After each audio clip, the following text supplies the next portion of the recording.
This is an ultra-realistic fly pattern that might just help you catch more fish. To tie it, we'll start off with some black thread, snap the excess free, securing the tag end back to the top of the hook shank. We'll continue securing the tag end on top of the fly, well into the hook bend.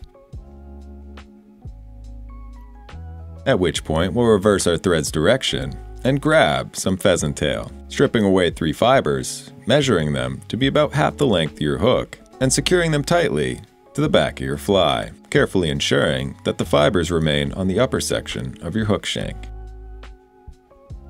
With this complete, we'll reverse our thread's direction, snip the excess free, and using a pair of tweezers to carefully maneuver our excess thread between our 3 feathers, securing it in place once complete.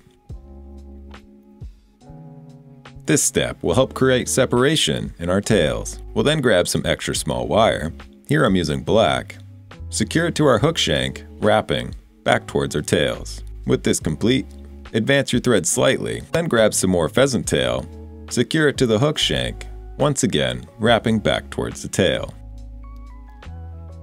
We'll then use our thread to build up a transition towards the head of the fly.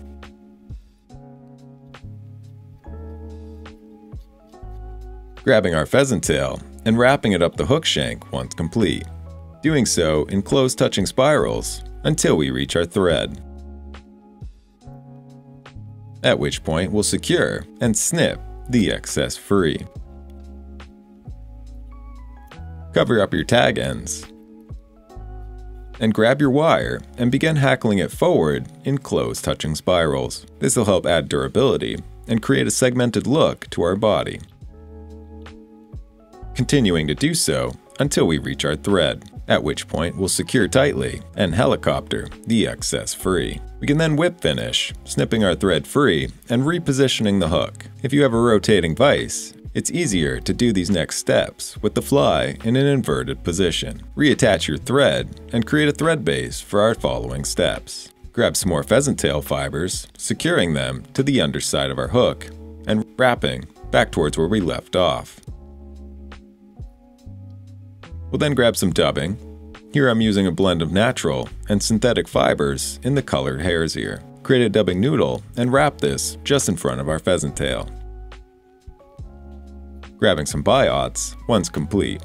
Here I'm using brown. Use the biots to secure it at either side of your fly to create the legs, making them about the length of our body. Secure tightly and do the same to the other side. Snip the excess free. Create another dubbing noodle and wrap this just in front of our biots. Repeating these steps 2 more times. Also, we just reached the milestone of 140,000 subscribers. I'm amazed at the community that this channel has built and want to thank you all for following along. And as a small thank you, we'll be doing a giveaway in this video. The details will be listed in the comments below. Grab some monofilament wire and use a lighter to burn it, creating a set of eyes. Paint it over with some black UV resin and fix in place with a UV light. We'll carefully secure this with our thread to the underside of our fly, taking diagonal wraps to help position it in place and make sure it's secured tightly. With this complete, we'll add a bit more dubbing to fill in our gap. Grabbing our pheasant tail, folding it over and securing just behind the eyes. Next, we'll grab some more dubbing. This time I'm using hare's ear in black. Create a dubbing noodle and begin wrapping this around the head of our fly, ensuring not to add too much to cover up our eyes.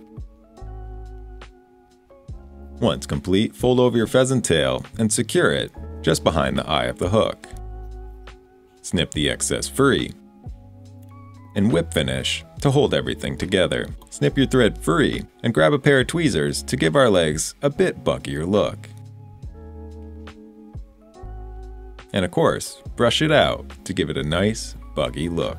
And this is a realistic mayfly pattern. While it takes a lot of time, it looks great in the fly box. And as always, thank you all for watching, subscribe for more, and I will see you in the next one.